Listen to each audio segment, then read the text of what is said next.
Welcome, all fellow wannabes. Welcome to the show. You are listening to the Wannabe Critic podcast. We're going over The Mandalorian, Season 2, Episode 6? Is that right? Episode 6? Wow, we have 2 episodes. 6? Is it 6 or is it 7? I thought it was 7. It's No. 6. No, It's 6. Is it? 6. Yeah, it's 6. Oh, wow. Yeah, Jeez, Sweet. Mikey, We're just, man, starting out so good tonight, aren't you? It happens. I guess. I don't know.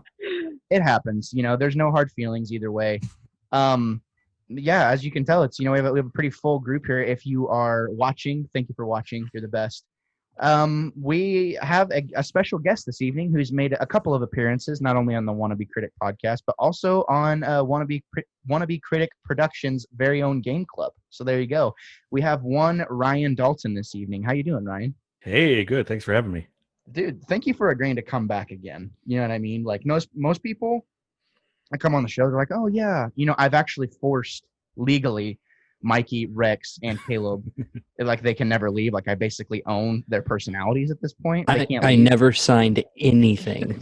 He did. He's trying to fight me in court about it. But usually people don't come back. So thank you for being so gracious to you know, to come back and take your time to do this. Also, we have the regulars. We have one Caleb Henley. We have one Mikey Collins, and we have one Rex Tucker. How are we feeling tonight, guys? I'm That's good. good, man. Nice. Unison. Once again, we're mastering the art of you guys all, you know, out of sync. You're actually all out of sync, but then you all say yes, we're doing good at the same time. So I'm happy. I'm happy that happens. And then also, finally, last but not least, we have one Emma Fast who's joining us yet again for another episode of reviewing The Mandalorian. How are you? Hello, I'm great. I'm surprised you want to keep coming back too, honestly. Honestly, tonight I was really tired and I was like, I'm not going to do it tonight. I didn't take notes. I didn't watch it a second time. But then I started tweeting back and forth with Mikey's wife, Zoe, and she said this was her favorite episode yet. And I was like, I got to talk about this. Really? Even above the Ahsoka episode? Okay. That's what she said. Dude, that's kind of, I'm interested. Mikey's being cautiously quiet. I think, you know, about the whole situation. I think he doesn't know where his alliances really lie. Oh, he He knows. You know what just I doesn't mean? want to. He doesn't want to sleep on the couch. Oh, I know. Oh, I know. He I know knows. exactly where they lie. Yeah, right. So yeah, it's going to be interesting because I got some hot takes about this episode. I was tweeting some stuff that I think was getting people a little triggered, Caleb especially. I basically said I had thoughts about the episode, and then Caleb was like, you better stop thinking about it. You know what I mean? Like, or something along those lines. Was it you, Caleb, or was it someone Did else? I get triggered? I don't remember that. No, it wasn't actually. I mean, I'm being like overly dramatic. Like you weren't actually triggered, but it was kind of funny. I feel like every one of Caleb's tweets, he's like constantly triggered by something. All the time. It's just my Twitter persona. I mean, coming through. But If that's your brand. Yeah, that's my I mean, brand. Do what you got to do. I mean, you are the chief in New York. Like, I mean, you gotta be taken seriously. He does the thing. Growing up with Caleb was a constant state of trigger all the time. Yeah, especially whenever you're in a stinking what was that muscle car you drove, Caleb, back in the day? Oh, the Dodge Charger. Yeah. Caleb had a Dodge Charger and had an airsoft gun in there, and Emma thought she was, you know. You had a Dodge Charger. Yeah, he did. He really Yeah, I did. And there's a did. video of Emma whipping out an airsoft gun and like waving it around, and he's like, "Don't play with that in the car." Yeah, that was the kind of brother I had. Yeah. Just kidding. Love you. Except for Emma was just that sister that had me drive her around everywhere right when I turned 16. She's like 13 years old and just had me drive her around everywhere. And she's Yeah. always taking videos of me driving and I doing did stupid vlog. stuff. It was the vlog. Yeah. I was ahead of the vlog game, honestly, back in the day. I mean, you were really just copying like the other vloggers that you saw, I think. Okay. That's going to come up later. Yeah. Bring it. I'm down to have the conversation. No, I'm just kidding. I love you, and that video cracks me up every single time. So that is funny, and it is funny because like Emma's like, you know, just like doing her thing with the music in the car, and then Caleb like the camera pans to Caleb, and Caleb's just like just looks so mad that he has to drive his little sister around. This is the funniest thing ever. But anyways, that's a great start to the show, ladies and gentlemen. We're here talking about The Mandalorian. If you didn't know already, this is the Wannabe Critic podcast. Before we get into the real meat of the show, just a couple of shout outs, just a couple. You know, we're busy here. We do a lot of different stuff. There's a few people that I like to work with that like to keep me styling and profiling. # Ric Flair status. They sent me this dope natural light hat. I love natural light. They know I do. Yeah, exactly. Woo, Four Horsemen. I also have a Miller High Life hat. They've also sent me a ton of shirts and stuff like that. Who is it? You didn't say who it I'm was. about to. You can Oh. go to popcultusa.com because they're the ones who sent me all this awesome stuff. You can get 30% off your entire order if you use _wannabe critic. Also, I was spazzing out because I had some raise energy. I'm freaking out. I got like 20 things going at one time. Straight up mediocre style. Like none of it's good. Like none of it's actually good. It's all just like maybe passable, but there's a lot of it. And the only way I can accomplish, mediocre work, but a lot of it is raise energy. And they give me the ability to do that. You can use the exact same code, _wannabe critic, to get 15% off your entire order. Mikey, what's that face? Did you just compare your sponsor in a mediocre like stance, like to where it only gets you? No. I'm for saying like things? in terms of volume, like there's no way like this amount of mediocre / passable things could be produced without the amount of raised energy that I consume in my life. That's all I'm saying. But if I wanted to focus on one thing and do it really well, it'd be the same story. It'd be the same story. It's delicious. Buy it. That's all I'm saying. I believe Anyway. they call that turbo average. Yeah, that's good. Gabe Fast, aka Turbo Average. Wow, it's really hot in here. I mean, it's steamy. Anyways, so Mandalorian, episode 6, season 2. What is the freaking name of this thing? The Tragedy? Is that what I saw? The tragedy. The tragedy. Tragedy. Okay, so I'm confused. Okay, well, actually, I think I know why it's called that. So, long story short, we're going to the Seeing Stone at the beginning of the episode because, Grogu's got to reach out with the Force, that whole thing. And, Mando's kind of like upset that he's not doing his thing at first. And then it seems like he's like, all right, kid, time to go. And then he turns around and Grogu's doing the thing right as the freaking Slave One appears. And obviously we know if you're a big Boba Fett fan, you know that that's going to be Boba Fett coming out of there. Basically, Boba Fett and Mando gets knocked out like right at the very beginning of the episode, but not before. He talks with Boba Fett, and Boba Fett's like, all right, give me my armor back. And, the assassin from the first season, he basically nursed her back to health with like some cybernetic Cyberpunk 2077 style healing or something like that, that whole deal. And then, the Empire shows up because they're after Grogu as well. Mando gets knocked out, and then it's pretty much the other assassin, can't remember what her name is, and Boba Fett. Fennec Shand. Thank you very much for that, Ryan. It's pretty much them just laying waste to these stormtroopers the entire episode, pretty much, while Mando's knocked out. Before Boba Fett does, in fact, go to the Razor Crest and does obtain his armor, and it's a big moment. But before that happens, he's swinging the gaffy stick around. He's, using the Tusken cycle rifle, and I thought that was, like, really cool to me. And that's pretty much the gist of it until the very end. I believe they are called Dark Troopers, is what Moff Gideon calls them, and also been, used in the lore before. Show up, abduct Baby Yoda, and the freaking Razor Crest gets blown up. And I think that's why the episode's actually called The Tragedy. I'm just kidding. That's it. We're done. I'm joking. That ship I was a was tragedy. like, whenever that happened, though, I remember it's burned into my mind because I went, oh, like right when I was not expecting that. That was almost as upsetting as Grogu getting abducted, in my opinion.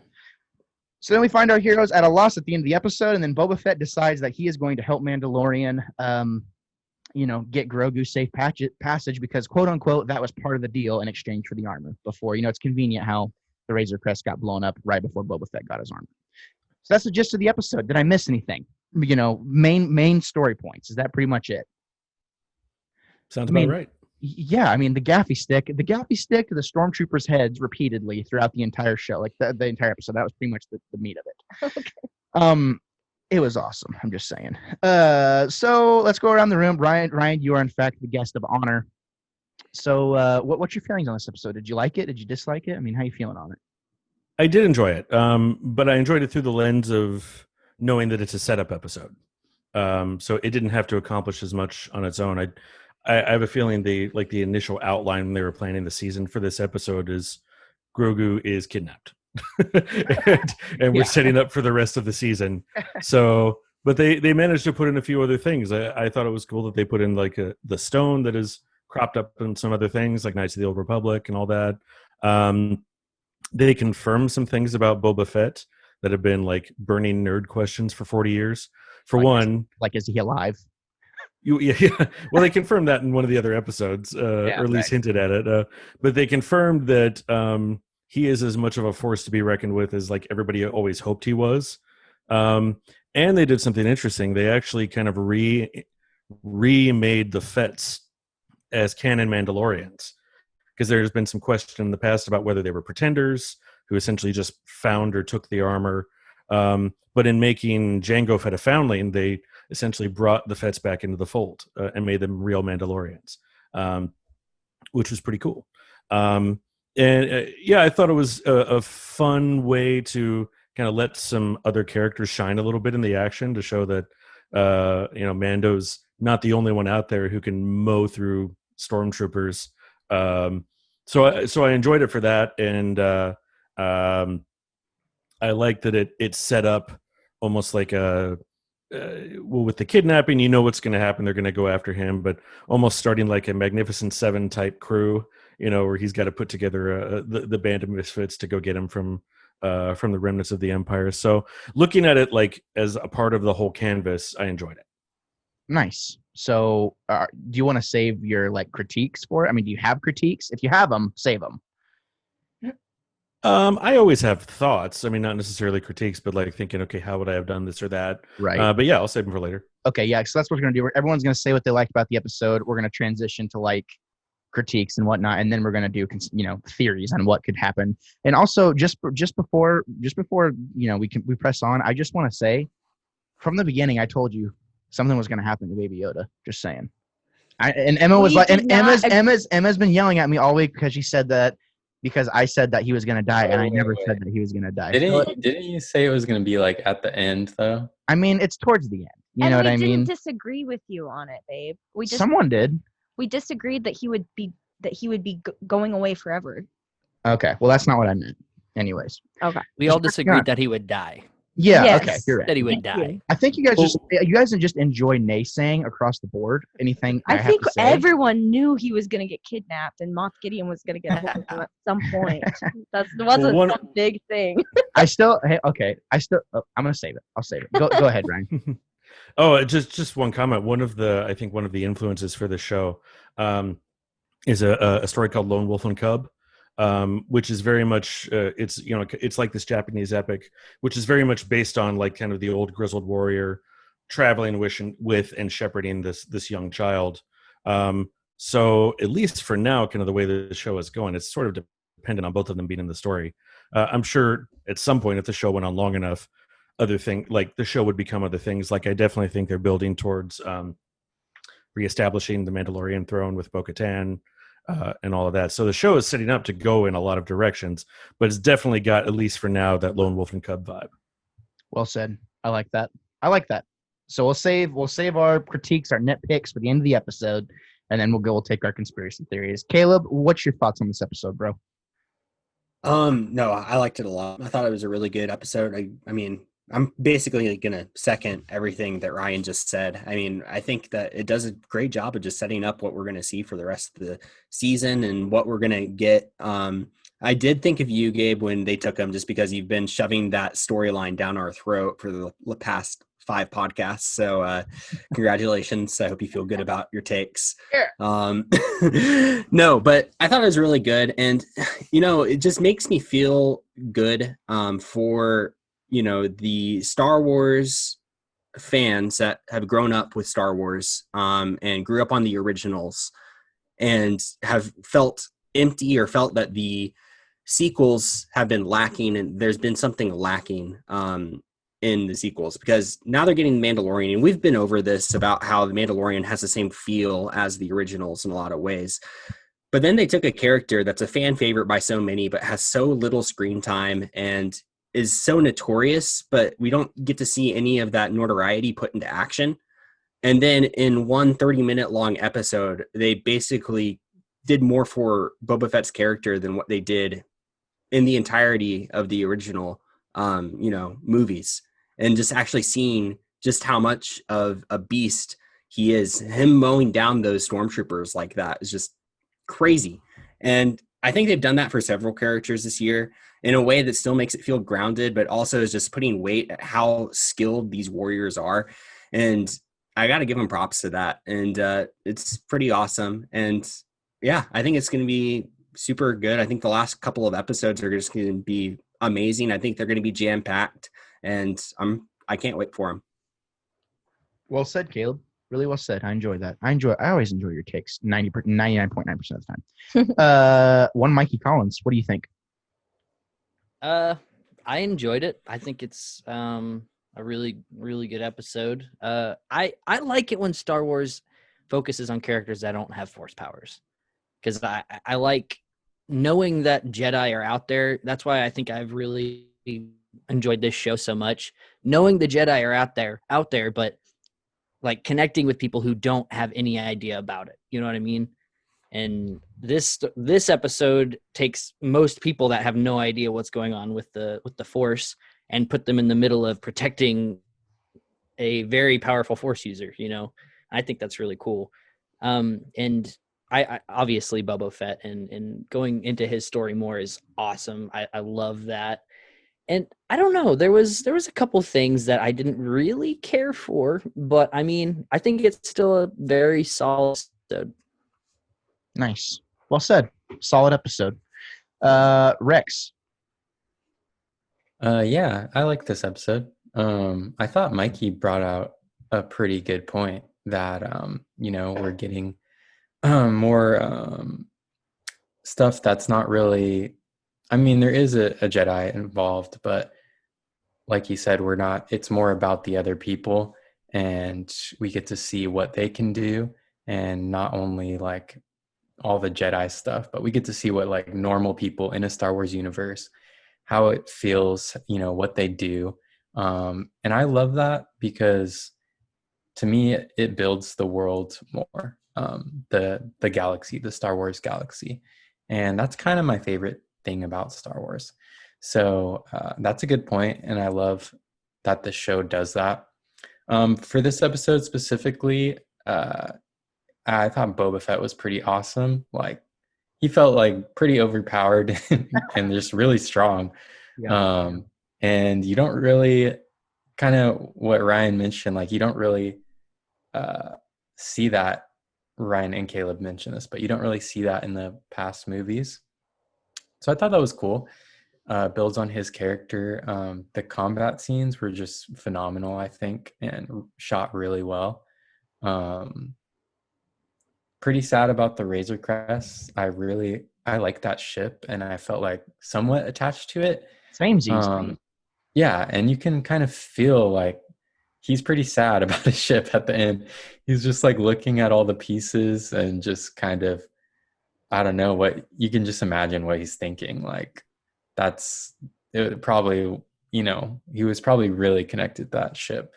And the other thing was the Dark Troopers, not really what I expected, them being droids. So I thought that was interesting, and I'm excited to learn a little bit more about what they are. I don't really know much about them. But overall, I think it was a decent episode. And as Ryan brought out, it's more of, a setup. So we're all excited for what's going to come next. Well said. Yeah, I think the whole Dark Trooper thing, like, I think that's expounded upon like an expanded universe stuff. And then I know for a fact it's in Rebels at some point. So, Ryan, you're the resident EU expert in this episode. Do you know anything about the Dark Troopers?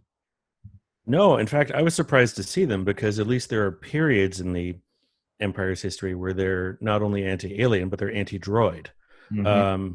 So maybe desperate times call for bringing out really tough mechs if they're realizing that they need more help. That was interesting to me, because I thought, that's a philosophical shift. Yeah. Caleb, you got anything to add on the Dark Troopers? I thought you might know some about them too. I thought they were actual troopers. Yeah, I did look at their like Wikipedia page today, just because I was kind of curious about them too. And if I'm remembering this correctly, I guess they are part of canon, and they were seen in earlier, like the Empire's had them for a while, because they showed up in like a video game that it's like a mobile video game that's also technically canon, but I was reading it. And I was like, wow, this is way beyond me. And I feel like I know a decent amount about what's actually in canon.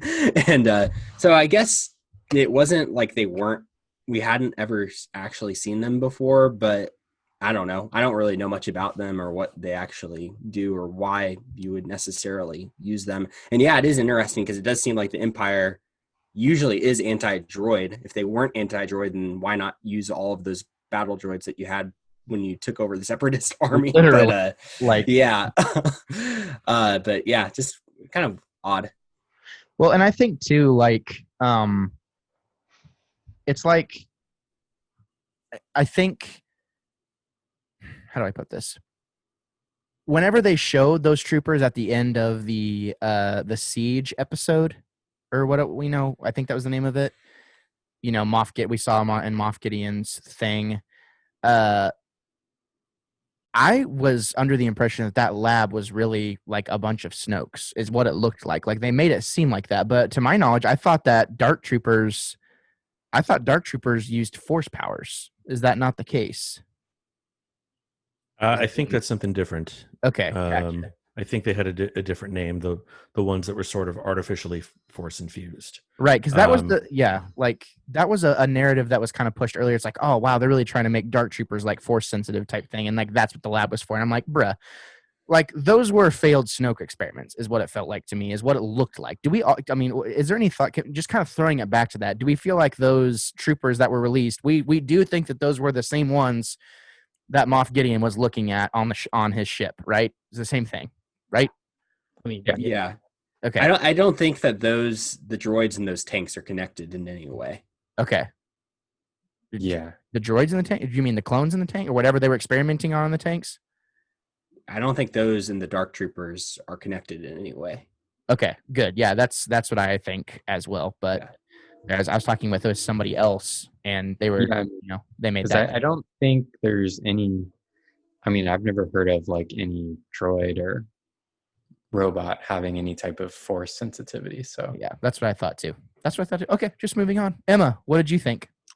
I really appreciate everyone's takes tonight. I definitely agree with everyone. I enjoyed the episode. I really like the way Ryan put it, that enjoying the episode for what it was, which was, I don't remember the exact wording he used, but pretty much setting up for the rest of the season.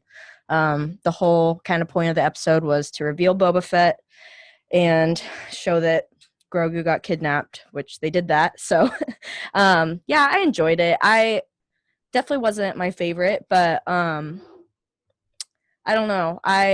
Not to get too much into the critiquing, this is probably going to be an unpopular opinion, but my favorite part of the episode was Grogu, honestly. That's probably a super, like, dumb blonde take on it, but just seeing him, on his Jedi rock or whatever, doing his thing, like, that was kind of the first time we saw him really, like, as a Jedi, like Force, like using the Force and doing whatever he was doing.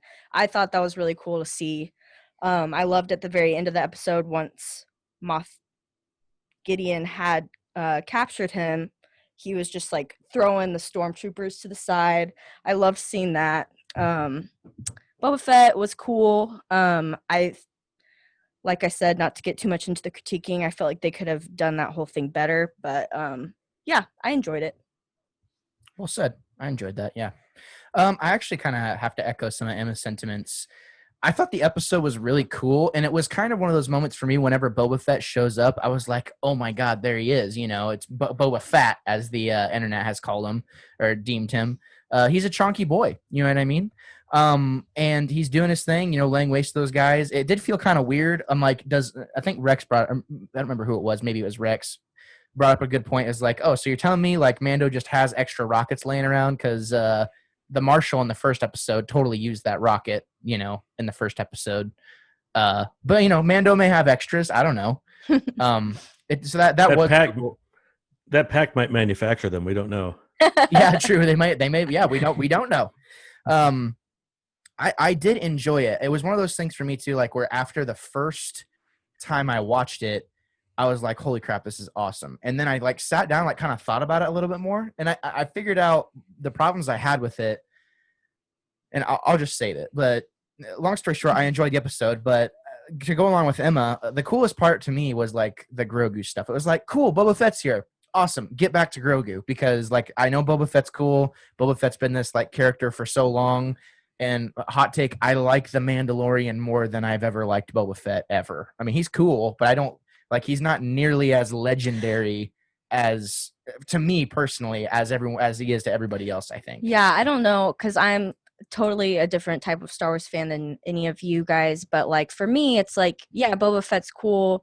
I think a lot of that comes from the mystery behind him and like the unknowing of what, like, of Boba Fett, and like where is he and is he alive, and now we have all these things answered, and it just is kind of like yeah, he's cool. Like it kind of takes away from the and I don't know. I feel like, to me, like the idea of Boba Fett, it's like he's so cool and he's so mysterious in Empire Strikes Back, and then like he just gets straight up murked at the beginning of Return of the Jedi.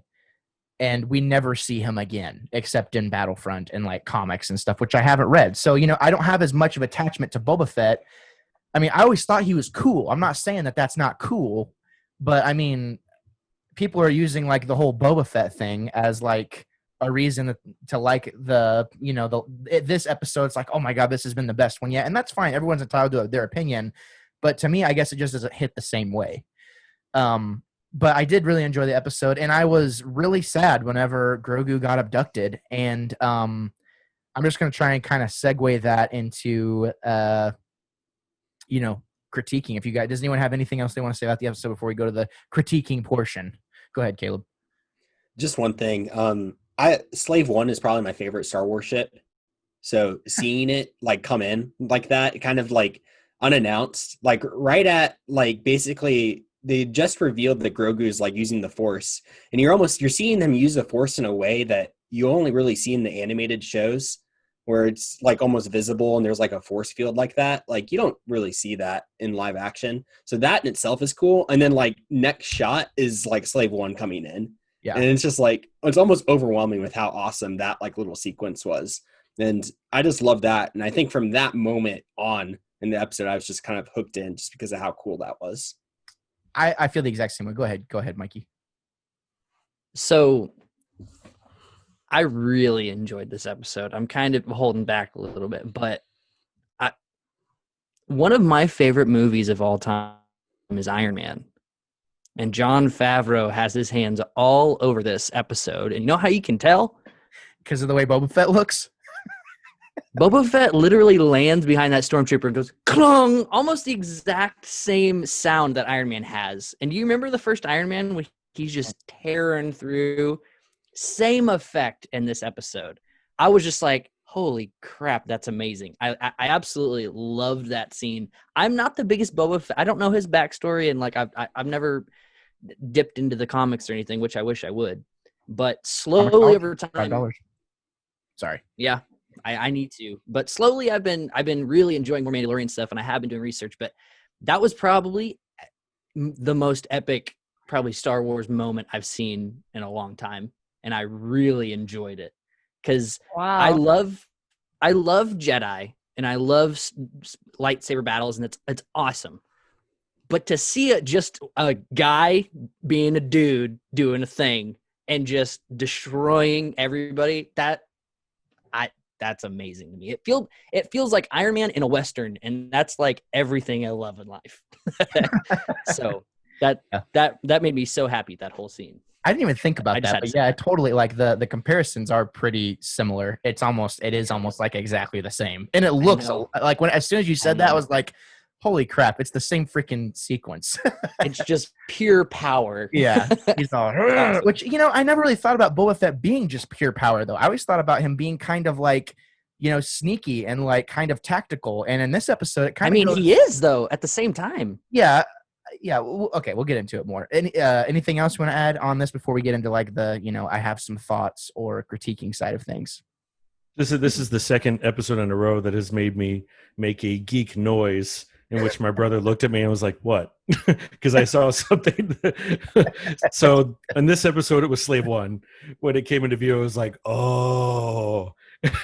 And before, in the episode before, It was when Ahsoka demanded to know where Grand Admiral Thrawn was. Mm. And I made the same noise. And my brother looked at me and was like, it's a very deep nerd track thing. I'll explain if it becomes relevant. You're not ready for this, man. Yeah. Well said. So I love those moments. I love it. Yeah. And I think for me too, it was kind of like whenever Slave One did show up, it was like, oh my God, are we going to see him? Like, we gotta. It has to be him, you know? And then, of course, you know, they let us off the hook in that whole thing. But I'm just going to go ahead and start the, you know, kind of critiquing portion. And I have a few things. I did enjoy this episode. It felt weird to not have Mando. I feel like the narrative they tried to push with Mando in the first season, a lot of the time was, wow, yeah, Mando gets his butt kicked a lot throughout the entire season.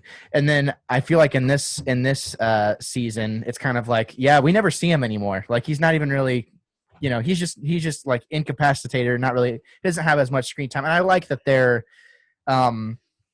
I really like that they're giving other characters screen time, like what Mikey said, I think it was.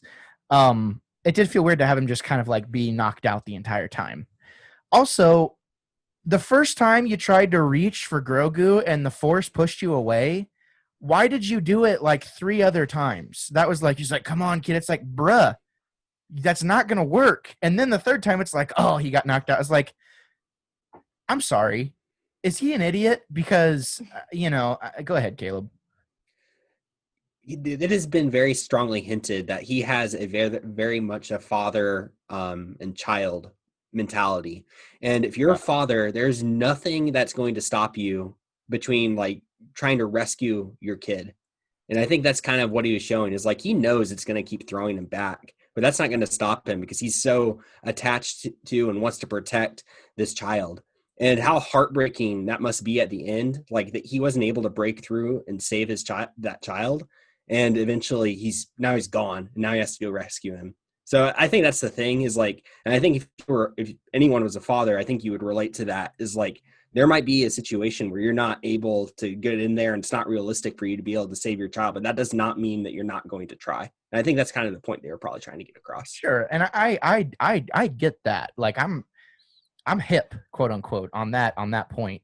I think for me, it was just like, you could have knocked him out the second time he tried. You know, it's just like the first time he goes back, it's like, oh, wow, that was weird. And then the second time he goes, it was kind of like, okay, you already tried once. And then I think the third time it was whenever it was like, wait, me and Emma were both like, come on, dude, you know? So I think that you could have had this, it got its point across well, you know, and I guess, you know, for people like me who have thick skulls, it's like, he loves the kid. He wants to go for it 3 times. So that was just a small gripe.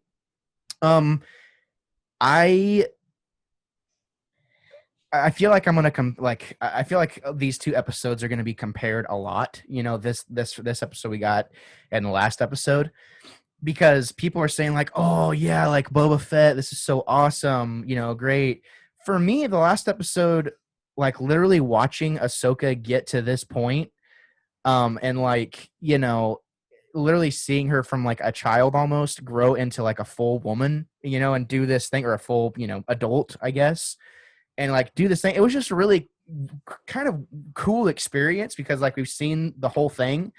We don't know anything about Boba Fett. All we have is like legends, or at least I don't. So I guess, you know, I go more towards the Ahsoka episode. And I feel like these two episodes are going to get compared a lot with fans, you know, as to which one's better. The Boba Fett stuff felt kind of overwhelming to me at first. Like, we're getting all this information about Boba Fett. He got the armor. It's like bang, bang, bang, all in a row. And at first I thought it was awesome. And then I sat down and I thought about it. I'm like, wait a minute. So Boba Fett's a Mando now. And so is Jango Fett. Jango Fett was a Mando.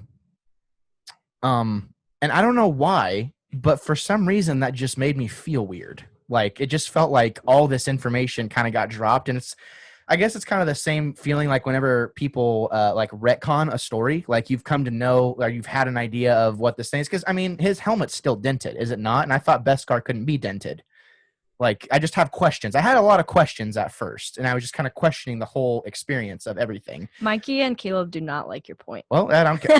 Their face. If you haven't already figured it out, I don't care. But then I thought about it. I'm glad we do this show a few days after, because I thought about it and I was like, you know what? They're trying to give Boba Fett more. They're trying to give us as fans more Boba Fett stuff, and they're doing the exact same thing that they've been doing the entire show and trying to meld the audiences together. And by the end of it, like literally today, like yesterday, I was like, okay, like I enjoyed this episode, and I kind of took it like for what Ryan said. You know, it's a setup episode. I want to see all those things that we got. Like, I want to see that fleshed out more, like some way, shape, or form. You know, I just want, now I want more. I think it was more of all this like teasing, and I got teased so much that it kind of pissed me off. So now I want like that payoff. And you know, that's kind of my biggest gripes with the episode. And also, like, yeah, okay, that's the biggest thing I have to say. So let's. Oh, you have a point, Rex? Just in regards to what you said, like I don't think you can compare this episode to the Ahsoka episode, because you get so much more out of the Ahsoka episode with Grogu and all these other things, and this episode is more like just showing off Boba Fett, I feel like. Literally. And that's what I'm saying is like people are going, and I'm not saying this episode's better by any means, but like people on, the internet, man, like, oh, this is so amazing. It's so much better. I'm like, how can you even compare it? I don't understand that. So that was like my point. I didn't mean to cut you off. Go ahead, Rex. Sorry. No, I mean, that was basically it. Like, it's more action, and this episode, you just don't get as much information, I think. Like, we kind of, not that we know what happens, but not a lot happens other than just combat. And yeah. So yeah, I feel like that's the main difference. Yeah. Go ahead, Caleb. I think the difference and why some people might like this one more is just based on whether you've actually seen Rebels or Clone Wars and whether you know who Ahsoka Tano is or not. Because that feeling that we have with Ahsoka, because we know her, I think a lot of people are having with Boba Fett because they know him and they don't know who Ahsoka is. And that character is kind of just dropped on them in that last episode. And they don't have that same emotional attachment as, you know, we do to Ahsoka because they haven't seen the whole story. So I think that's what it is. It's just a difference in fan bases and, you know, all these different viewpoints. Star Wars has a ton of them. And I think that's all that it is. And I don't think that having that viewpoint is wrong. I mean, in my opinion, I think the last episode's better for a lot of reasons, but yeah, I mean, I wouldn't fault somebody if this is their favorite episode because they just love Boba Fett and they're like, oh man, it's been 40 years and we finally get to see him. Like, I can't really fault somebody for that. Yeah, and I'm not saying I'm not faulting. I know, Mikey. 1 second, I gotta rebuttal Caleb, not rebuttal, just kind of piggyback off that, and then we'll go to you, Pumpkin. Yeah, I will never reprimand anyone. Like, if your favorite Star Wars movie is the Christmas special, you know, whatever thing, that's fine. You can be that way. That's fine. I'm not. No, it's not. Yeah, I'm not going to judge you, but yeah, I think it's that thing of trying to meld the audiences all together. It's like, okay, we got to take the Boba Fett audience. It's like they're always trying to make it like their goal is like making it the best Star Wars possible with every single episode, literally. And I mean, they're succeeding. Go ahead, Mikey. Oh, okay. You know, there's 2 Christmas specials, right? They just came out with one. I did not know. Oh, the Lego special. Mm-hmm. It's actually pretty good. I mean, it's pretty funny. So we're going to review it on Caleb, the podcast. Caleb, you're wrong. Oh wow! I fully agree. I think Caleb's wrong too, but I want to see if it's for the same reason. What? Everything Caleb said was 1,000% correct. Go ahead, Mike. I'm turning you down. I've finished Clone Wars. I've finished Rebels. This brings Ahsoka's episode brings no new information. There's no story driving point to that for a Star Wars consumer. It does not give you any new information. This episode gives you a lot of new information and continues the story of not only the Mandalorian and Baby Yoda's story and also side characters, but also the original trilogy, which if you say is not the most important part of Star Wars, you're wrong. But just saying, this is the best episode of Mandalorian yet, in my opinion. And I understand people who love Ahsoka. Mikey, I I have hope no you've enjoyed attachment. your time. I hope you've enjoyed your time on the Wannabe Critic podcast. I don't Uh, understand people's obsession with Ahsoka. She is a good Wasn't character. even Okay, Ahsoka. well, I don't though. understand your obsession with Boba Fett. We've So, seen I him don't, literally I don't have briefly. an obsession with Boba Fett. you have a freaking just- Boba Fett helmet. Actually, I have a custom made redone Boba Fett helmet, so it's not even Boba Fett. So get it right. Can we just right? take a moment to appreciate that if it wasn't for Boba Fett, we wouldn't have the Mandalorian or any of this? Can we just True. take a second Right? to appreciate that? That's true. See? For a second, like I He's feel like that should be important. noted. Yeah, he's important. Okay, wait, I want to like, hear what Caleb has to say to this. This is like the Old West. It's a show. no, look, here's the thing, Mikey. I get where you're coming from, but I think that's also kind of surfacey because looking at the Star Wars story as a whole, I think that Ahsoka adds way more to the entire story of Star Wars because mainly just because of her relationship with Anakin Skywalker and what that does to make Anakin Skywalker more of a redeeming character to where it makes the whole plot of Darth Vader coming back to the light better because you actually see the redeeming quality. If Ahsoka's not there and you don't have Clone Wars and you don't see a redeeming side of Anakin Skywalker, then you see him in the movies and it's just Anakin Skywalker's gone bad from the day he was a child and then he magically turns back. Look, this is getting way out of hand. But Boba Fett is a character who was hired by Darth Vader to capture Han Solo and then deliver him, and then he got killed by a blind Han Solo on a skiff and fell into his cockpit. And that's his entire story in Star Wars until he showed up in this episode. And yeah, he's a beloved character by many, and I'm not saying that it is wrong for you to love this episode. I just said that it's totally up to your viewpoint. But to say that he is more important of a character than Ahsoka is kind of wild. I can't agree with that. Ryan, wait, Mikey, you'll get go ahead, you'll get your turn. Ryan, got it. what do you think Go of all this? You say something. Yeah, you do it. This goes back a little bit to what Caleb had said before. You have two groups of fans, both of whom have adopted different characters. Boba Fett is what he is now because fans adopted him. George Lucas did not realize, did not realize what he had. But the fans, kind of after the fact, started, I think, building this lore on their own, and then the creators took it and ran with it because then they kind of realized what they had. And so Boba Fett was very much adopted by early fandom. Ahsoka was adopted by a lot of new fandom. And I think their adoption of her largely is what drove her evolution. So they have very similar stories as far as the evolution of their characters, the reasons that they grew, and the reasons that they became so adopted and beloved by kind of different sectors of Star Wars fandom. So I think they each have essentially similar trajectories. And a counterpoint to both, the best episode was clearly the Prison Break episode in season 1. So I like it. Yes. That's a good take. It's a good take. That is a good take. I enjoy it. Go ahead, Mikey. If you have something, go ahead. I heard nothing you just said, Ryan. My entire Zoom just froze for like a solid minute and a half. oh well, it was brilliant. Don't worry. Yeah, don't worry. It was cutting edge stuff, and he basically said in a much more eloquent way than any of us could have that you're wrong. So I've already had Mikey dunk on my take. Can we have Emma dunk on my take now? I want to hear. Oh yeah, I want to hear that. From a completely opposite direction. Let's hear it. Mine is not nearly as suggestive. Yeah. I want to hear it though. You said you completely disagreed with Caleb. I didn't say I completely disagree with You Caleb. said you wholeheartedly disagree with Caleb. Roll back the tape. Roll back the tape out of your mouth. Okay, whatever. Like listeners, rewind back and see if that's actually what I freaking said. That's not what I said. Okay.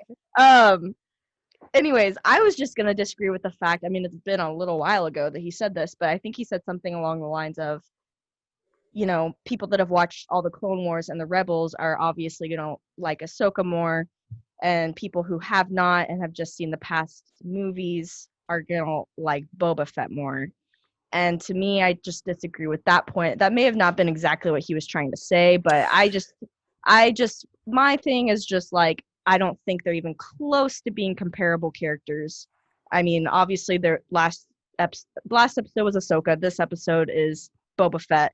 But and they've both been past characters and like characters that people are excited to see.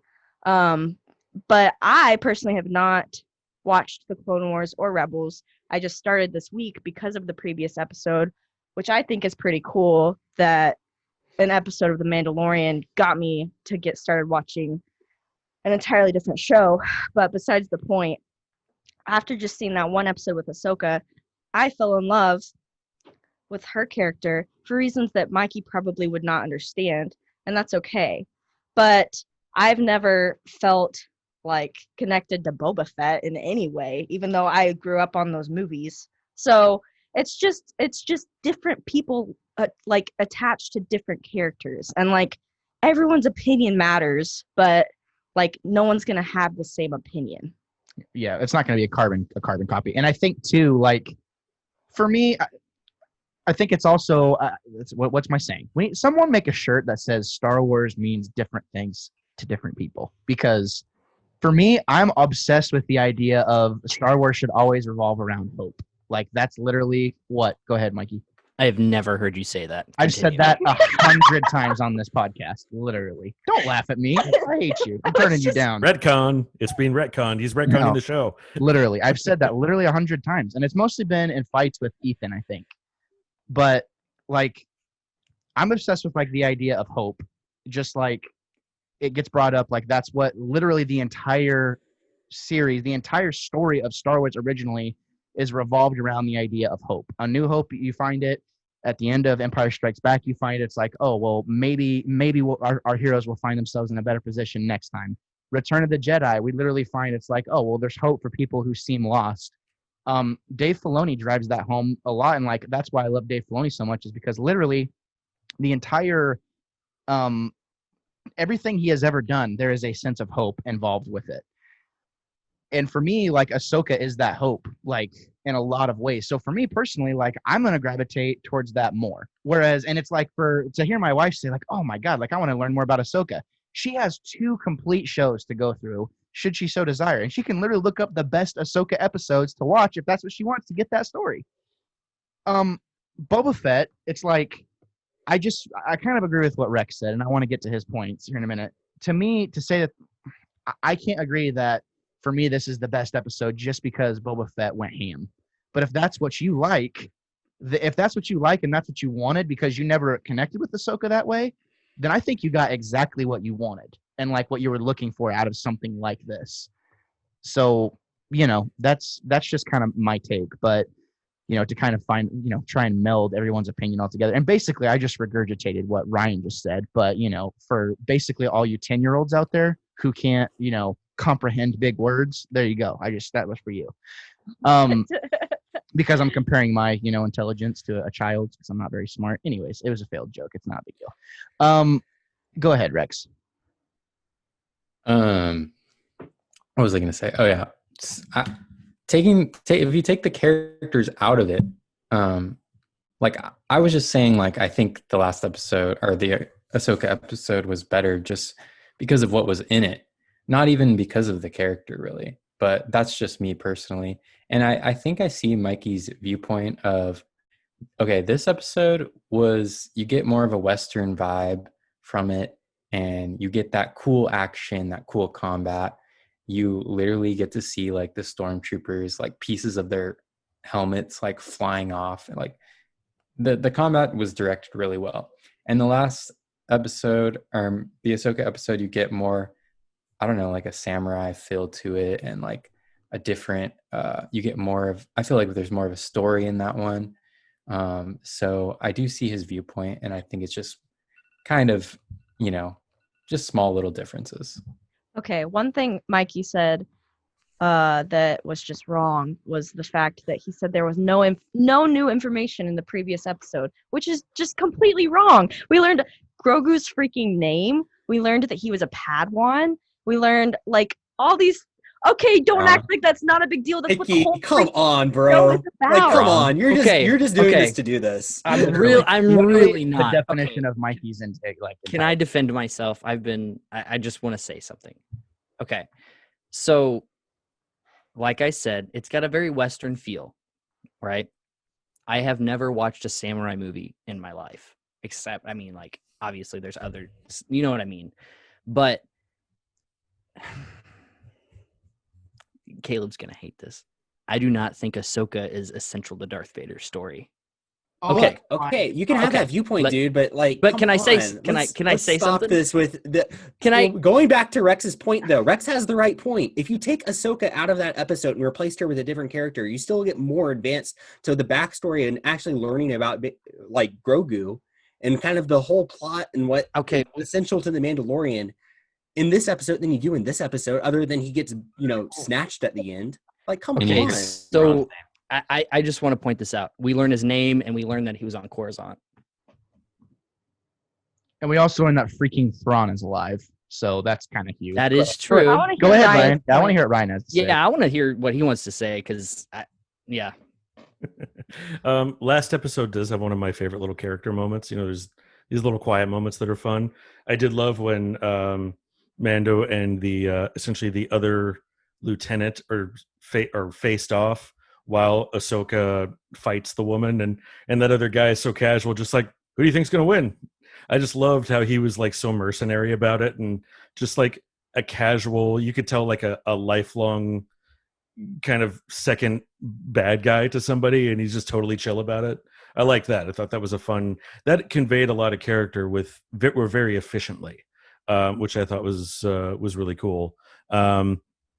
And there's something else that they brought out that I thought, okay, that kind of, I like it because it shoots down what some I've heard said before that I didn't like. One of my complaints about the recent movies is that Rey doesn't earn any of her powers and any of her skill. And a lot of people said, well, if somebody's strong enough, then the Force speaks to them and then they can just do it. And they've been using Grogu as proof of, oh, look at this baby. He was, just naturally is able to wield the Force like he does. But that episode confirmed, no, he trained at the Jedi Temple for years, which is how he's able to do what he's able to do. So to me, that's in a way the people who actually know Star Wars saying, yeah, it takes a lot of time and a lot of instruction and practice to be able to wield the Force like someone who actually knows what they're doing. I love that take. Yeah, Can we have this guy back on when we? Oh, anytime. Ryan, Yeah. anytime. He's a busy man. Like he is a busy man, but you're welcome anytime. If Caleb, we go ever ahead. do, I wanna hear I would totally No, come back. Skywalker, if we ever do Rise of Skywalker, I'm calling a Dalton audible. Yeah, stay tuned for news on that, ladies and gentlemen, because it happening. Go ahead, Caleb. No, I'll keep this brief, and it just comes down to character development for me. And just let's take Ahsoka out of this for a second because Mikey's triggered about her for whatever dumb reason. It's you have two main characters in this TV show. You have Mando and you have Grogu, and you get more character development for Grogu in the last episode than what we've gotten over all of the previous episodes, I think, because you get more about her. You learn more about him. You learn more about his background and what he's coming from. You're seeing him actually use his powers and that he's actually trained in the Force. You're seeing all these different things about him, and he has this massive character development. It's opening up a world of possibilities, and you can't just simply shove that under the rug because you like seeing Boba Fett hit stormtroopers in the face with a big stick. Yeah. Woo! All right, Mikey. That better be as concise. We got to move on. We're squashing this whole thing. You guys can fight about it later, but we got to move on to Rex's critique first of all, and Ryan's critique, and Emma's critique, and Caleb's critique, and fit conspiracy theories in all in less than 30 minutes. So please go. First of all, can we get a critique counter at the bottom of the screen?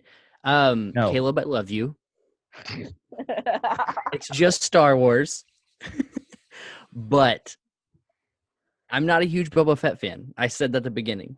I'm not crazy about Boba Fett. I think he's a really cool character, and I just really enjoy how Jon Favreau dropped Iron Man in there. That's why I really like that scene. But for all of the character development in the last episode for Grogu, finding out where he came from, finding out he was on Coruscant, finding out that he can use the Force, and he has a name. That's awesome. I love that character development. But this episode and basically every episode before that, I enjoyed more than that episode. Not saying it's a bad episode. Ahsoka is a great character. Putting that aside, I know you love her. You got a little crush. It's okay. but I feel like for a general audience, and especially knowing the story that I know from Clone Wars and Rebels, this is a more enjoyable story for a general audience and people who are watching this show. I think this is a better episode, in my opinion. Okay, But- so we're Yeah. gonna keep it there. And I love you. I see where you're coming from, Mikey. I see where you're coming from. Yeah. Also, Caleb.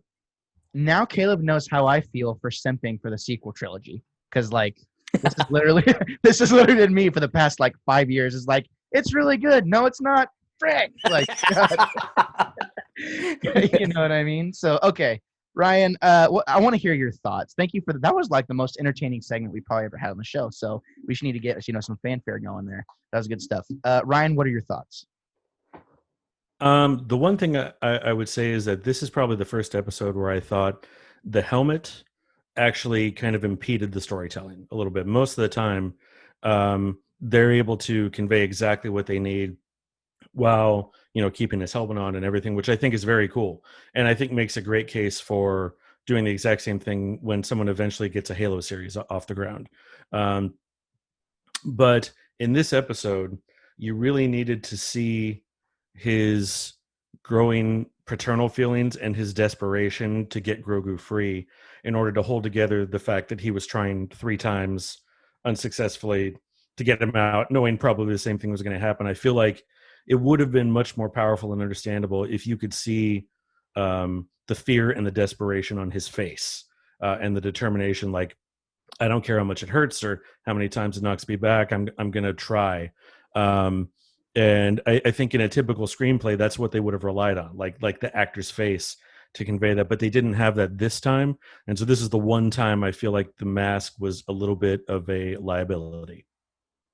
I actually love that take, because that would also make the thing of, why do you keep freaking reaching for that kid whenever it just was almost comical, kind of, in a way, is what it felt like. And it was lacking that emotion.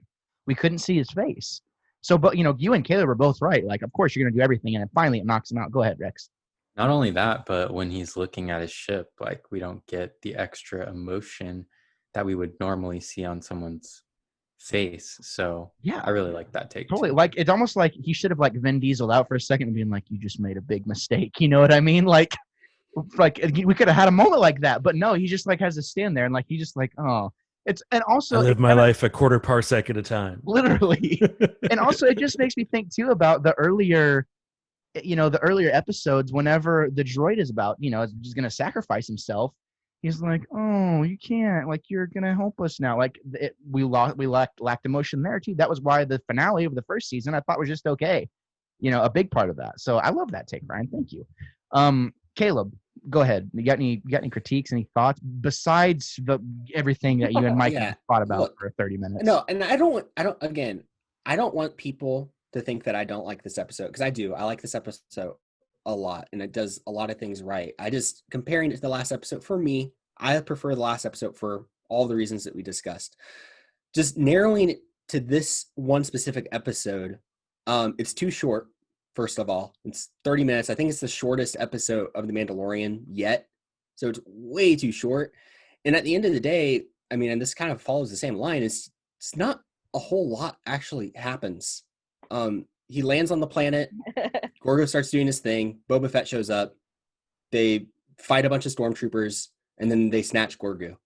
The end. And then that's basically it. Like, there's not a whole lot there. I mean, it looks really good. It's directed really well. I mean, to Mikey's point, the action is fantastic. Like, some of the best Star Wars action. And it does develop a lot for, like, a Boba Fett character. So if you're, a big Boba Fett fan, I can absolutely understand why you love this episode. My problem with Mikey is just that he doesn't love Boba Fett, and he still is dying on a hill for this episode. But no, and that's basically it for my critiques. Like, that's basically it. It's too short, and when you really step back and look at it, not a whole lot actually happens. Yeah, there's not a lot to critique because there's not a lot there. You know what I mean? Yeah. And you did leave out the end whenever Grogu's throwing the guys around like a freaking sack of forced potatoes at the end. Like, that was pretty awesome. That is cool. That is cool. And it almost looked like he kind of liked it. Is what I got. It made him tired. Well, in Moff Gideon, he's like, that makes you tired, huh? And he's like, the kid looks like he's almost like kind of enjoying it a little bit. You know what I mean? And that kind of threw me off. I was like, go ahead, Ryan. Terrible impression. I think they've definitely toyed with the fact that the kid has some dark side leanings. Yes. That could be a very interesting plot thread in the future, depending on how far they want to go with it. I could even see, Mando being one of the things that essentially pulls him back from the brink of the dark side. I think that's very interesting because they're not talking about it. They're just kind of letting you notice it. Yeah. And it'll be interesting when that pays off. Yeah, I mean, yeah. We've Go ahead, Mikey.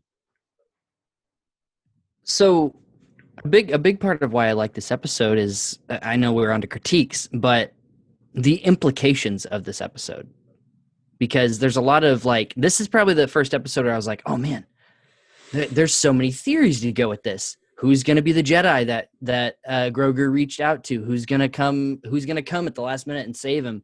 What is Grogu on the dark side or is he on the light side? I just, there's a lot more questions about this episode that I've really enjoyed talking to other people about. And Jace has a lot of hot takes on this one actually too. But yeah, I liked the implications and the theories that people have had on this episode for a lot of it. And I think that's been probably the most important part of it that I've enjoyed so far, but I don't know if I asked all of those questions after the last episode. So I didn't ask. Yeah, that was the thing with the last one. I didn't ask any questions because it gave you answers to stuff. And I was like, oh, she's going after Thrawn. Sweet. And then they're going to find a Jedi. Sweet. And then, but this one, I don't know. I think they did a really good job of setting up these next two episodes. And it makes me more excited for more Mandalorian. And I think that's really fun. It's a really fun episode to be a Star Wars fan at this point because you're like, oh, something's big is about to happen. And I think it's going to be a really, really fun ride to end the season. Well said. Rex? So Ryan had the best take, I think, for sure. I mean, me and Emma haven't given ours yet, really. I mean, I gave mine. Actually. Yeah, but Ryan is smarter than all of us. So yeah, factual and wiser. He's the oldest one here. You know how we feel about dinosaurs here, now. So he's an author. I've had longer to be a geek. That helps. One day, hopefully, I'll be like you, Ryan. But anyways, yeah, I'm kind of I think I'm probably more of a Boba Fett bounty hunter, Mandalorian, simp than Mikey. But I still 100% agree with Caleb, with everything he said. I respect that, Rex. And to be fair, you really get to see what Boba Fett does in this episode. And when one of my favorite parts too was when he's shoots down those two ships when they're at the end with his little rocket. That was really cool, and I think it was pretty iconic. But I feel like I just have the same exact critiques as Caleb pretty much. There's not a lot that happens and to me, and that's pretty much it. But you still get, you get kind of what you want to see with Boba Fett in a way. I like it.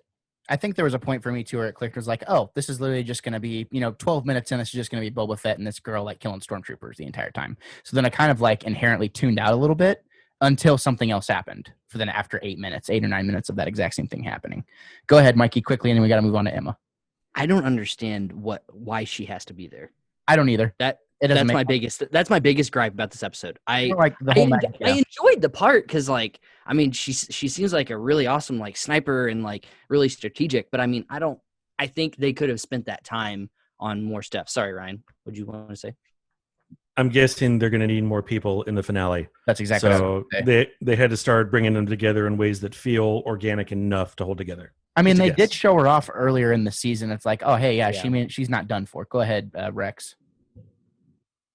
I just wanted to say that I forgot to bring this up, but I did not really expect Boba Fett to team up with the Mandalorian. Me too. So that kind of threw me for a little surprise, and I kind of liked it. It felt against his character in a way, to me personally. But once I came around to the idea, that was one of my initial gripes. made- Like, Boba it Fett made wouldn't do that. He'd be like, "I got my armor, peace." Like, you're lucky I don't kill you. So go ahead, Caleb. Yeah, it is interesting on that note because especially like you see Boba Fett as a kid in Clone Wars, and like in the Clone Wars, this whole thing is I'm going to kill Mace Windu because he killed my dad. So basically all that we've seen of Boba Fett, he's always painted as the bad guy for the most part. So it is interesting to kind of see that redeeming quality and that he comes back around. And at this point in his life, he's a versatile character who actually has some dignity and is doing the right thing because he's sticking by Mando because he's got to come through on his word to get Grogu and to deliver because now he has his armor, which I thought was cool. I also thought that them having the chick there too is kind of a callback to Attack of the Clones and Jango, having his changeling friend that goes on the chase with Obi-Wan and Anakin. I think it's kind of a callback to that as well, which is kind of cool. I was hired by a bounty hunter named Streamroll. Go ahead, Ryan. Fun fact: Boba Fett's helmet displays a 360-degree view in his field of view. So That's cool. It sees all around. There was an extended universe book where I think it's Han Solo ends up putting on the helmet, and he almost falls over because it gives him vertigo because he's not used to seeing 360 degrees without turning. So that's pretty cool. Cool. Is that canon though? No, it's Legends, bro. It's Legends, but you never know. I mean, They might bring it. They brought Thrawn back. You might. you never know. Mikey, quickly, because we got to move on to Emma. Ryan, I have a question. Is the dent from Cad Bane, or is there an extended universe to where they explain the dent as well? You got me there. I don't know. That's honestly one of the biggest problems I have just with Boba Fett figured. having Beskar, because that was like the biggest thing for me is like Beskar can't dent. That's I know. I think that's why they It can. did a deleted scene. It can? Because it was a blaster bolt that dented it, and that's not what could Yeah. dent it. But I mean, from Okay. enough force, it could. But Yeah, anything can dent. I mean, yeah. But I'm sure I would imagine if they explain it, they'll retcon the reason. I hope so. Maybe Caleb? he got hit by something. Maybe he got hit by like a Beskar shaft. Yeah, sometimes. that's true. Yeah, that'd be cool. maybe it's Beskar another and Beskar? weapon. Yeah. Yeah, that'd be cool. Emma, what's your hot takes for the episode? I 100% agree with Caleb's hot takes. I think it was 1000% too short. I think it should have been double the length and double the content. Because I just don't think a ton happened. I mean, I know that's been the theme kind of, but sorry, Mikey. But and my other thing is just like Boba Fett in general. Kind of like what you guys were saying in a way, him just like I like that he held to his word in a way and said, well, now we have to help you get the child back because that was part of the deal. But I also just never thought he would be that type of character just from what we've seen in the past. Not that we've seen that much, but I just thought that was a little off.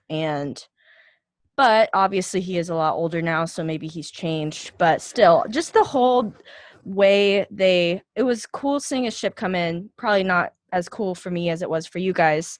But I just wish there had been a little bit more mystery. It was just like, okay, here's the episode. Boba Fett's here. This is everything about him and his past.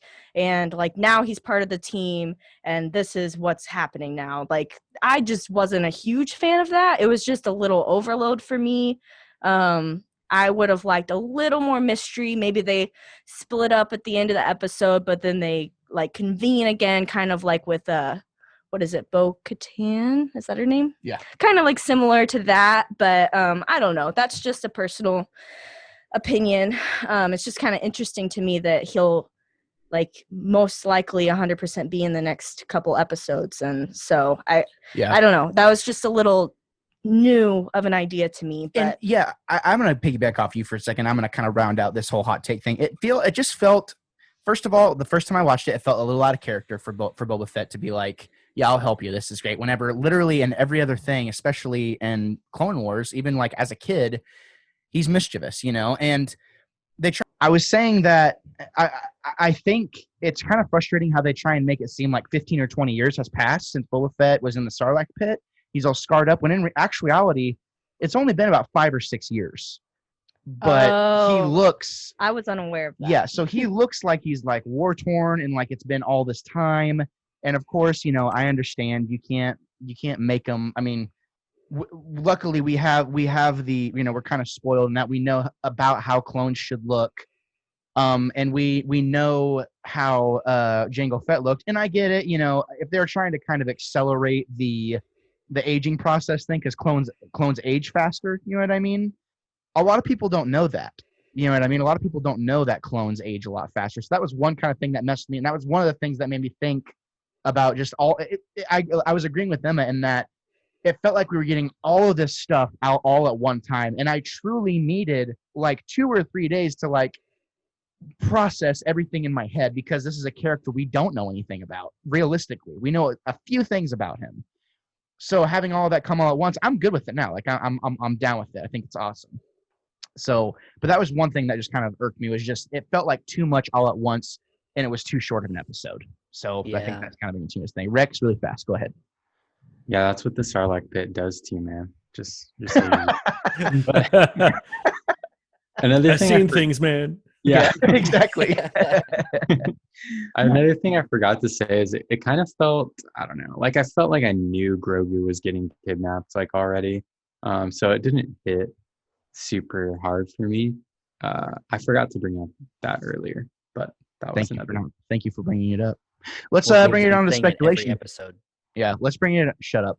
We'll bring it on to some speculation. So I'll start this. I still think we're saying goodbye to Grogu at the end of the season for real. For quite some time, and here's why. Here's why. They literally set up the Seeing Stone. He made contact with someone. I guarantee it, because he made contact with someone because the freaking droids were able to grab him, because he was, like he did his thing because he collapsed after he used the Force. So what's going to happen is this is a setup episode for a lot of different things. They're going to be trying to rescue the child, and then the Jedi that he made contact with is going to find him at the end of this season and take him for an extended period of time. Maybe not just him. Maybe Mando has to come too. And then we're going to be like, oh my God, this is crazy.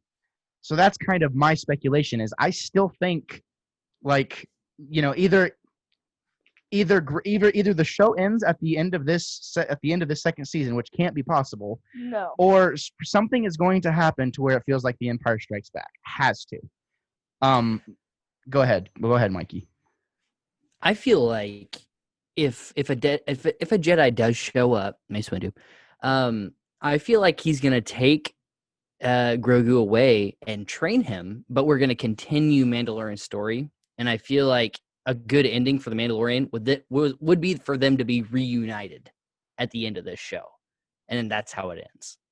Yeah, I mean, I think that would be cool. That's kind of the gist of what I'm thinking too. Like, I don't think Mandalorian goes with him. I think I said that on accident earlier. I don't think Mandalorian goes with him. I think they separate, and we still get like the Mandalorian is just about the Mandalorian from that point. I agree with you, Mike. You like that? Go ahead, Ryan. Less of a speculation and more, I had thought, okay, if I was running the show, what would I do? What I would do, and it would play out from the end of the season through season 3, would be, okay, this Jedi shows up, maybe Ezra Bridger, someone, and so over the course of the next season, while we're maybe bringing in Bo-Katan again and ramping up towards a big showdown on Mandalore, at the same time, this Jedi is traveling with Mando and training Grogu, but something does not seem quite right. But Mando is not a Jedi; he can't put his finger on it. Things just seem wrong until one point, maybe 2/3 of the way through, when it becomes apparent this is not a Jedi, this is a Sith. And so he has to reach out once again to Ahsoka Tano to come and vanquish the Sith, at which point Ahsoka will become the true master of Grogu. That's how I would do it. Oh yeah. Boom. Nail in the coffin. Done. I love it. I love it. Yeah. Love it. I would love it if that character that shows up was Asajj or Barriss. Oh, dude. Asajj Ventress would be interesting. The twist of the knife, if it was Ezra, would be that not only is he a Sith now, but Ahsoka would have to fight him in the end. Oh, that'd be so dope. That'd be wild. That would be And wild. that's why this dude is an author. Yeah, that's why, guys. man. Yeah. Literally, that's literally. I'm like, what did I text you, Ryan? Why did I say I wanted to have you? Why I was super excited, other than you're awesome. What were the exact words I used? Do you remember? Well, you said you wanted a writer on the show for this one. Bingo, bingo, bango, bongo. I love it. I love it. I love it. Caleb. Yeah, I'm gonna keep it probably just to this season. I think that I just can't wait to get the team together. I think that we're gonna see a dark saber and Beskar staff showdown. It's kind of what we've set up to, and I think that's pretty obvious. I think my hot take or bold prediction. I think that Baby Yoda is gonna use the Force to steal that dark saber from Moff Gideon and kill Moff Gideon with the dark saber. That's my bold prediction. Probably because especially since he teased him with it earlier. He's like, "Oh, you're a little too young for this or whatever. You're not ready for this." Yeah, that'd be dope. Love it. Go ahead. That'd be awesome. Go ahead, Mikey. I'm just thinking of Yoda versus Mace Windu, where he just totally just starts flipping around the room with a dark saber. That would be pretty cool, Caleb. That would be dope. But yeah. Wait, are you talking about whenever he fights a Dooku? Yeah, Dooku. Wait, who did I say? Mace Windu, who you Mace have a crush Windu. on for some reason. I hereby retire from podcasting. You've been watching too much Star Wars theory, Mikey. Dude, I actually haven't watched any. I really like that guy, but I haven't watched He's any of awesome. them. I love him. Yeah, he's great. Yeah. I'd love to get him on the show someday. That'd be cool. Oh, Rex, could you what's your conspiracy theories? I think that maybe Boba Fett dies and Mandalorian gets his ship. Maybe. Ooh, that'd be so dope. Yeah. Oh my god, I'm loving the conspiracies tonight. This is great. Yeah, I wouldn't hate that, even though, or maybe he gives him the ship. I don't really want Boba Fett to die again, but I Have a space Sarlacc pit eat him this time. Oh, not again! imagine You gotta be kidding me, mate. I'll be back. that'd be hilarious. But I also think maybe they'll draw this tragedy out a bit longer, and maybe the end of the season there's a big failure and they don't retrieve Grogu. Yes, Um, that'd be cool too. and that would kind of give them, I don't know, more content for next season, and they could kind of have Mandalorian team up with a Jedi to try and get Grogu back.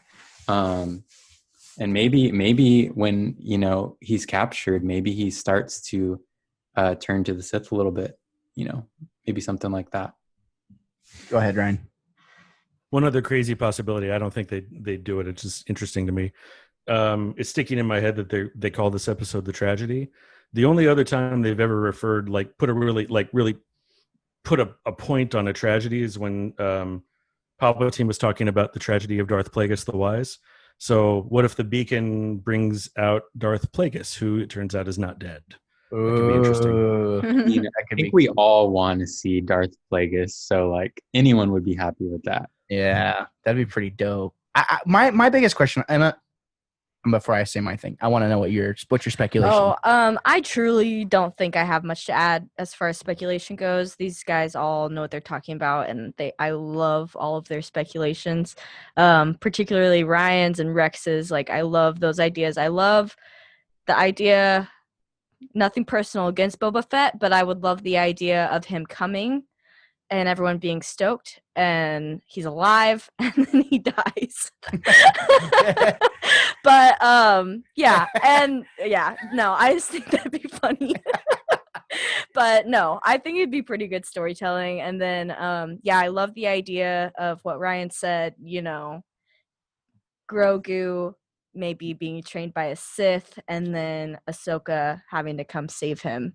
So I don't know. I love that idea, actually. So I love the idea of what you were saying, honestly, of bringing Boba Fett back just so they could kill him better. Honestly, yeah, that's my thing. That's because it's I don't think I kind of come back to this thing of where does Mandalorian fit in the universe realistically? For how long? Because that's just a question I ask myself. Boba Fett is a lesser at this point. We've seen more Mandalorian stuff than we have Boba Fett stuff. Realistically, where do they fit in the universe in terms of like the sequel trilogy and stuff like that? I just want to see. I want to see something. It feels like they've been nodding to the sequel trilogy in some ways. I want to see more of that brought in at some point. That would be nice to kind of bring the two audiences together even more, or really the 3 or 4 audiences at this point, to where it's like Mandalorian is the unquestionable thing that marries every Star Wars fan together, literally. And it's like, oh yeah, but Mandalorian, the OGs are awesome, right? And that's the thing, because that's what it feels like to me. So I think that's what I want. But before we sign off, this has been great, you guys. I'm going to send Ryan a very interesting text message that I'm not going to tell the rest of the guys about until later. And then, I'll have to drop a bomb on them at some point, depending on what Ryan says. But Suspense. Yeah. I know. I'm trying to copy the right. John Favreau is a master storyteller. What do we give this thing out of 10, realistically? Emma, let's start with you. Okay. Not gonna talk about it too much. I give this an 8 out of 10. I mean, it was a solid episode. I enjoyed it. Wasn't my favorite. It's an 8 out of 10 for me. I agree with everything you just said. It was a little short for me, but I think it accomplished pretty much what it tried to do. I wish it would have been a little bit longer. So 8 out of 10 for me as well. Ryan? 7 of 10, which is not bad. I enjoyed it very thoroughly. It's just looking at it among the scope of like some of my absolute favorite episodes, but still a lot of fun. Yep. Appreciate that. Caleb? 8 out of 10, same as Emma. I mean, my biggest fault is that it's too short and not a whole lot happens, but it's beautiful and it looks and feels great. But yeah, perfectly fine. Well done. Mikey? 8 out of 10. I agree. I think it's awesome. God. After all of this, we all have the same freaking rating. Are you freaking? I mean, I'm not going to give it a 10 or a 9. This is what happened with freaking Hobbs and Shaw. Like, literally, this was the exact... It's a good episode. It's my favorite episode. It's great. It's just funny. But you know what? And then we have the same rating. The thing why I wouldn't give it a 9 or a 10 is because there is shortfallings. It's only 29 minutes. It's really short. And there's a lot of stuff that I'm like, man, I wish they would have put more important things in there, but I really enjoyed it. What happened was Zoe pulled you aside and said, "Don't you dare give that anything above an 8, or I'm divorced." No, she was like, defend my honor, give this a really good score. And I was like, what? I really am starting to wish that we just rated things at the beginning, because then we probably just avoid so much of this arguing. We would avoid you hating me, is what we would avoid. It's fun though. Yeah, it is fun. I love it. Yeah. That's why we save the scores to the end. Rex, what do you got? Caleb, what was yours again? I forgot. 8. Okay. Yeah, I think it's more of a 7. Yeah, more of a 7. I'm with Ryan. It's more of a 7 for me. But I do really want to see him get the slave one for sure. So, yep. Well done. So if we take 8 times 4 and then plus 14 and then divide that by 6. What? No, that's not how it works. What math are you doing? Trying to get the average. That's right. No. Isn't that right? How do you? Isn't that? Yeah. No, you're right. You're right. Then, babe. What? Yes, I did. Okay, so 8 plus 8 plus 8 plus 8. It's 32. Okay, 32. 32 plus 14, right? And then equals. You have to do equals 46, and then divide that by 6, right? Yes. Okay. Right. So as a whole, 7.6. So we round up here. We round up around here. That's an 8, baby. It's an 8. It's an 8. Solid 8.